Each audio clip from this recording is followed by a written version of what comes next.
1 Samuel 15. Samuel also said unto Saul, The Lord sent me to anoint thee to be king over his people, over Israel. Now therefore hearken thou unto the voice of the words of the Lord. Thus saith the Lord of hosts, I remember that which Amalek did to Israel, how he laid wait for him in the way when he came up from Egypt. Now go, and smite Amalek, and utterly destroy all that they have, and spare them not, but slay both man and woman, infant and suckling, ox and sheep, camel and ass. And Saul gathered the people together, and numbered them in Telaim 200,000 footmen, and 10,000 men of Judah. And Saul came to a city of Amalek, and laid wait in the valley. And Saul said unto the Kenites, Go, depart, get you down from among the Amalekites, lest I destroy you with them.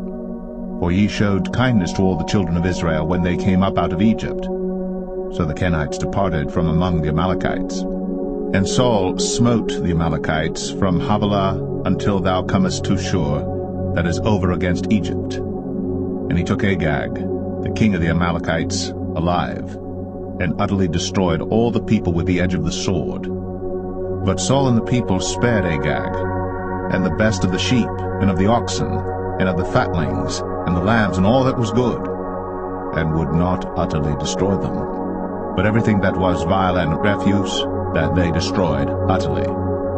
Then came the word of the Lord unto Samuel, saying, It repenteth me that I have set up Saul to be king, for he is turned back from following me, and hath not performed my commandments. And it grieved Samuel, and he cried unto the Lord all night. And when Samuel rose early to meet Saul in the morning, it was told Samuel, saying, Saul came to Carmel, and behold, he set him up a place, and is gone about, and passed on, and gone down to Gilgal. And Samuel came to Saul, and Saul said unto him, Blessed be thou of the Lord, I have performed the commandment of the Lord. And Samuel said, What meaneth then this bleating of the sheep in mine ears, and the lowing of the oxen which I hear? And Saul said, They have brought them from the Amalekites, for the people spared the best of the sheep and of the oxen to sacrifice unto the Lord thy God, and the rest we have utterly destroyed. Then Samuel said unto Saul, Stay, and I will tell thee what the Lord hath said to me this night. And he said unto him, Say on. And Samuel said, When thou wast little in thine own sight, wast thou not made the head of the tribes of Israel? And the Lord anointed thee king over Israel? And the Lord sent thee on a journey, and said, Go, and utterly destroy the sinners, the Amalekites, and fight against them until they be consumed. Wherefore then didst thou not obey the voice of the Lord, but didst fly upon the spoil, and didst evil in the sight of the Lord? And Saul said unto Samuel, Yea, I have obeyed the voice of the Lord, and have gone the way which the Lord sent me, and have brought Agag, the king of Amalek, and have utterly destroyed the Amalekites. But the people took of the spoil sheep and oxen, the chief of the things which should have been utterly destroyed, to sacrifice unto the Lord thy God in Gilgal. And Samuel said, Hath the Lord as great delight in burnt offerings and sacrifices as in obeying the voice of the Lord? Behold, to obey is better than sacrifice, and to hearken than the fat of rams. For rebellion is as the sin of witchcraft, and stubbornness is as iniquity and idolatry. Because thou hast rejected the word of the Lord, he hath also rejected thee from being king. And Saul said unto Samuel, I have sinned, for I have transgressed the commandment of the Lord, and thy words, because I feared the people, and obeyed their voice.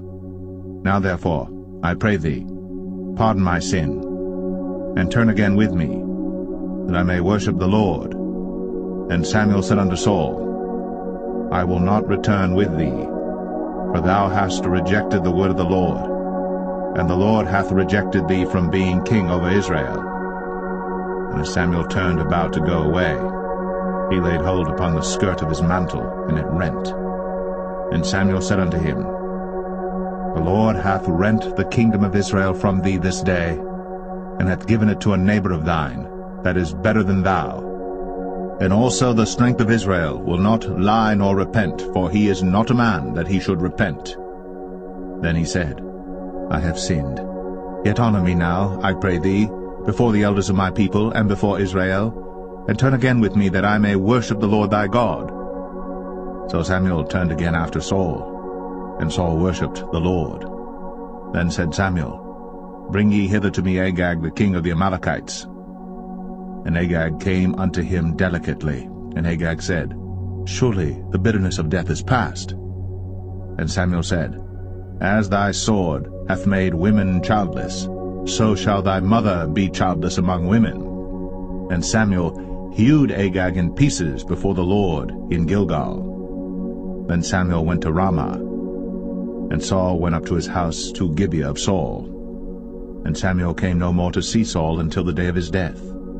Nevertheless Samuel mourned for Saul, and the Lord repented that he had made Saul king over Israel.